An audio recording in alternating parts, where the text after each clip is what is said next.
Let me mention this example that many may hear it right now for the first time. And there's tens more. But let me talk about this one. Maybe it'll be something new and some nice lessons out of it. Visualize the scene and circumstances with me. This is 10 years after receiving the revelation of Allah. In Mecca. He still didn't go to Medina. He's still in Mecca.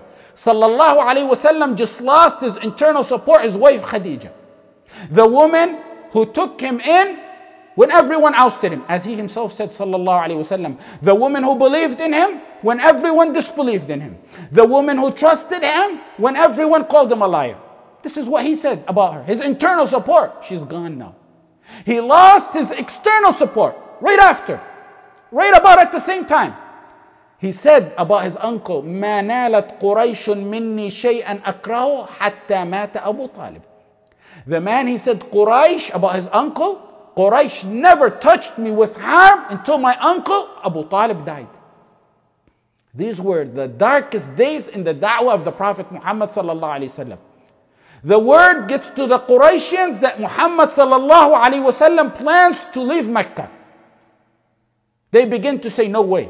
We're not going to let this happen. The harm and torture on the Prophet sallallahu alaihi wasallam reached its peak. The word gets to Abu Lahab. Abu Lahab, pay attention. This is in the first volume of Al-Tabaqat Al-Kubra Ibn Sa'd, and the first volume on page 211. Pay attention, and I didn't get it wrong. It's Abu Lahab, the most notorious man who's been for 10 years harming the Prophet Muhammad sallallahu alaihi wasallam, the one who started with a spit at the Prophet sallallahu alaihi wasallam. Tabban lak alihada jama'atana. If you were to say who's the most notorious man who harmed the Prophet sallallahu alaihi wasallam, it would be either a competition between Abu Jahl and Abu Lahab. Possibly more likely Abu Lahab. Abu Lahab, because he had his wife and he had his whole family harming the Prophet ﷺ. Abu Lahab was suddenly moved by the zeal of tribalism and Jahiliyyah to defend the Prophet Muhammad ﷺ. He's seen all the harm his nephew endured after the death of his brother Abu Talib. He shouted, he said, my nephew will go where he wills, and whoever goes near to him, I will chop his neck with my sword. You know, this is Abu Lahab talking. Abu Lahab. The surface, shallow, layman explanation would be zeal of tribalism. That's what moved him. The real reason for me and you is Allah. Allah used an unbeliever, an enemy of Islam like Abu Lahab as means to protect the message of Allah. Don't be surprised. Don't be surprised. It's the power of Allah. The language of the heavens is different. When you put your faith in Allah, doing what He said, the means come to you in ways you never imagined. When they thought the elephants, the size of the elephants were so big and so powerful that it can destroy anything in its sight, and it did destroy anything until it reached the Kaaba, Allah sent what to those huge elephants they thought can destroy anything? Little tiny stones, little baby stones. When An-Namrud thought he can claim lordship to Ibrahim, قَالَ أَنَا أُحْيِي وَأُمِيتُ, Allah sent a fly in his brain to put him to his demise. When Ad thought they were strongest, telling Hud, who's more powerful than us? Bring your Lord powerful than us? Bring him on. مَنْ أَشَدُّ مِنَّا قُوَّةً أَوَلَمْ يَرَوْا أَنَّ اللَّهَ الَّذِي خَلَقَهُمْ وَأَشَدُّ مِنْهُمْ قُوَّةً. Allah sent them wind. When Thamud thought they were strong and mighty, it was just a shout, a little cry to destroy them. When the coalition thought they can destroy Islam and the whole world united against the Prophet Muhammad sallallahu alaihi wasallam, Allah dispersed them running away with a little bit of a wind. It is Allah. That's Allah. That's the work of Allah. Sun Allah alladhi atqana kulla shay. Allah ends the stories of evil with the smallest means. Take this rule from me. Take this rule from me. Don't occupy yourself ever with how evil ends. Don't occupy yourself ever with how evil ends.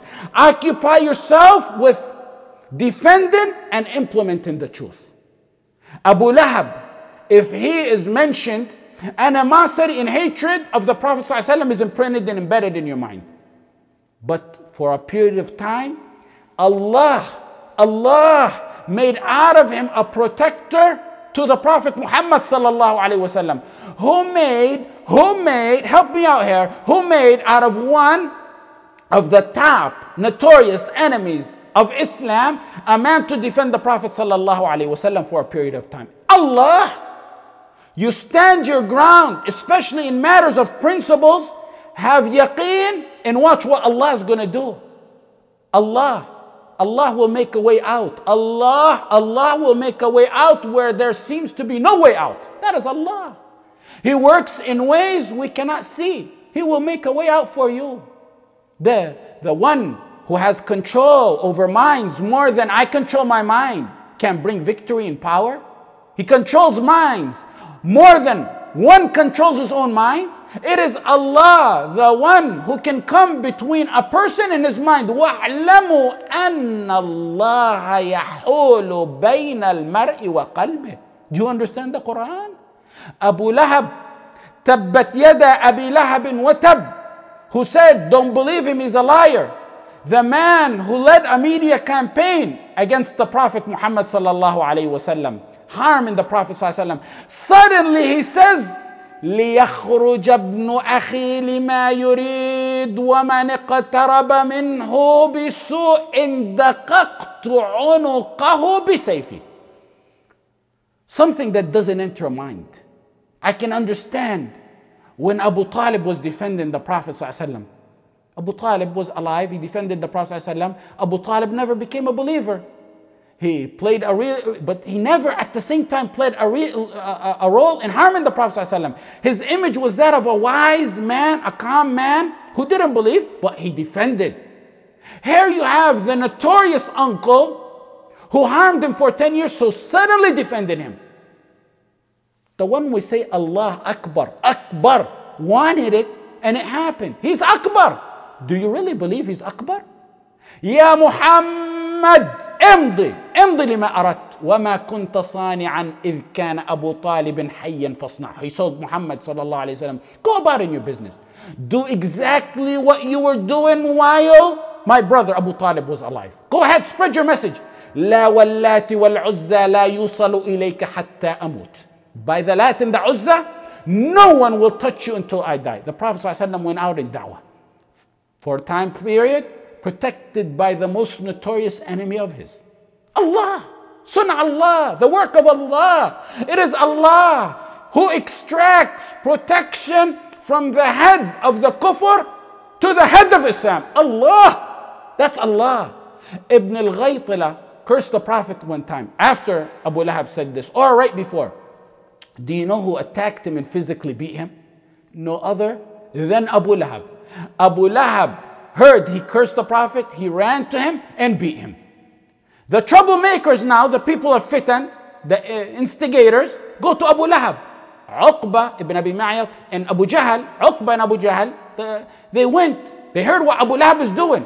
They said, are you defending, this defending of the Prophet, is it stemming from your belief in him? Did you believe in him? Asaba'ta? Or is it kinship? He said kinship. They breathed a sigh of relief. At least it's not as bad as they thought it was. At least he's still on our religion. Then they took it a step further. They used Abu Lahab's Jahiliyyah kinship zeal for defending the Prophet ﷺ against him. They said, go ask Muhammad where your father is. Is he in heaven or in hell? Meaning, you defended him, Abu Lahab, you're defending him because he's your nephew. Okay, just go ask him where his dad is. Our father, our leader. Where is he? Muhammad's grandfather, sallallahu alaihi wasallam. Where is he? The one, he gave birth to you. He's your father. Where is he? In heaven or hell? Go ask your nephew. They told Abu Lahab, go ask your nephew where your father is. Abu Lahab went to the Prophet Muhammad sallallahu alaihi wasallam. Said, come here, Muhammad, sallallahu alaihi wasallam. Where's my father? These are lessons to take heed from. Pay attention to the circumstances. He was just right there, he lost his internal support. It's gone. His external support is gone. He's a man alone. One man alone. A ummah in himself. The Prophet ﷺ is weak and lonely. One of the weakest points of da'wah. Ghuraba. No one knows that but a true da'iyah who faces the circumstances which you feel and go through. He was so weak and lonely that Allah revealed to him Surah Yusuf to make him feel better. and then took him to the heavens in Isra, right at that time, because it was one of the weakest points of the Prophet sallallahu alaihi wasallam. Everyone was against him. Today, the diluted, watered down, wishy-washy Muslims would have said, come on, Muhammad sallallahu alaihi wasallam, tell him his father's in Jannah. Let's get it over with. Just win him over. Tell him his father's in Jannah. The namby-pamby of today would have told the Prophet Muhammad sallallahu alaihi wasallam, we need the superpower of Abu Lahab to protect us. Don't be a radical. Come on, just clip your wala and bara a little bit and tell him what he wants to hear so he won't harm us. The spineless, the gutless of today would have cried, wisdom. Go gradual on the kid. They would have said, go gradual on Abu Lahab. Go. The topsy-turvy who suckled their version of Islam from the intelligence of the West instead of from deriving it from the Quran and Sunnah would have told the Prophet sallallahu alaihi wasallam, you're weak, Muhammad sallallahu alaihi wasallam, you're weak. This is a small window of da'wah opportunity. Interfaith. Yeah, interfaith. Tell him, make it broad. Make it seem like it's broad. All the Abrahamic religions, well, they're all going to heaven. They're all going to be in Jannah. All of them. Tell him what he wants to hear. Then after he becomes Muslim, we'll sit him down. You leave that to us. We'll sit him down and teach him that his father is really in hell. Tell him his father is in Jannah because he's now protecting you. You owe him some favors. He will kill and torture you and us. That's what the deviant people of today would have said. But full of confidence, full of yaqeen in Allah, the Prophet sallallahu alaihi wasallam said, your father is with his people. Ma'a qawbih. He went, Abu Lahab walked away. He went told Uqba and Abu Jahl, Muhammad sallallahu alaihi wasallam just said, my father is with my people. Uqba and Abu Jahl knew what the Prophet meant. That he's in hell. They knew exactly what the Prophet sallallahu alaihi wasallam meant. And they were right. They knew and they were sure about it. They told Abu Lahab, go ask him what he meant when he said ma'a qawmi, he's with his people. Let him make it clear to you. What did he mean? They know, Abu Lahab did it. Abu Lahab returns. Imagine the pressure that would be on a man in a predicament that the Prophet ﷺ in. That's why I mentioned to you the circumstances around the story.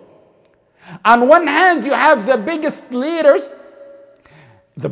of his time, and an ex-enemy defending him heart and soul, and you owe him favors for defending you. On the other hand, it's the laws and rules of Allah, the Sharia of Allah. The Prophet had the opportunity, and it's going to cause him harm. The Prophet ﷺ had the opportunity to sugarcoat it. He could have sugarcoated. His answer, when Abu Lahab returned, he said, Muhammad, did you mean my father? Sallallahu alaihi wasallam. Did you mean my father is in hell? The Prophet sallallahu alaihi wasallam said, Naam. وَمَنْ مَاتَ عَلَى مِثْلِ مَا مَاتَ عَلَيْهِ عَبْدُ الْمُطَّلِبِ دَخَلَ النَّارِ. Yes, that's exactly what I meant. Not only that, him and who died on what he died on is in hell. Allah, it don't matter who is in before you. Allah is going to protect you. Allahu khayrun hafidha. Abu Lahab on the spot said, I'm your enemy forever, and began to harm the Prophet ﷺ and encourage others to harm him and torture him. لا برحت لك عدوا وأنت تزعم أن عبد المطلب في النار فاشتد عليه هو وسائر قريش. He flipped on the Prophet ﷺ and he encouraged others to flip on him and harm him more. The Prophet could have avoided that with one word. He could have sugarcoated it. Are you telling me the Prophet ﷺ had no wisdom? Are you trying to tell me he threw himself and the few believers into danger?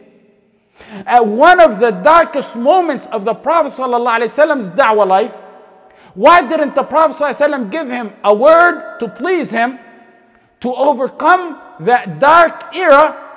Why didn't the Prophet ﷺ say, he is with his people and keep it at that? Or Allah knows best.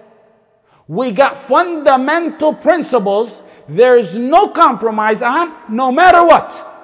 No matter what the consequences are.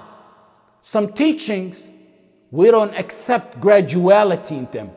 You have to say them how they are. You have to say them how they are. You got to implement them how they are. Why didn't the Prophet ﷺ say, look, Abu Lahab, give me a few days. gather a few believers around and vote on it. Let's vote on it. What is Abu Abdul Muttalib in Jannah or Jahannam? Gather a few of the Sahaba there and vote on it. Let's vote on it. You don't play games like that with the laws of Allah. It's not a game to be played with. I don't care what alim gave a fatwa on that. That's the laws of Allah. You don't vote. Who are you to vote on it and accept that? Do you think the Prophet ﷺ didn't know he was weak? Do you think the Prophet ﷺ didn't know what the consequence of telling him his dad is in hell would be? Do you think he didn't know all that? But there's no compromise on principles. I'm sorry to tell you that. That's the religion.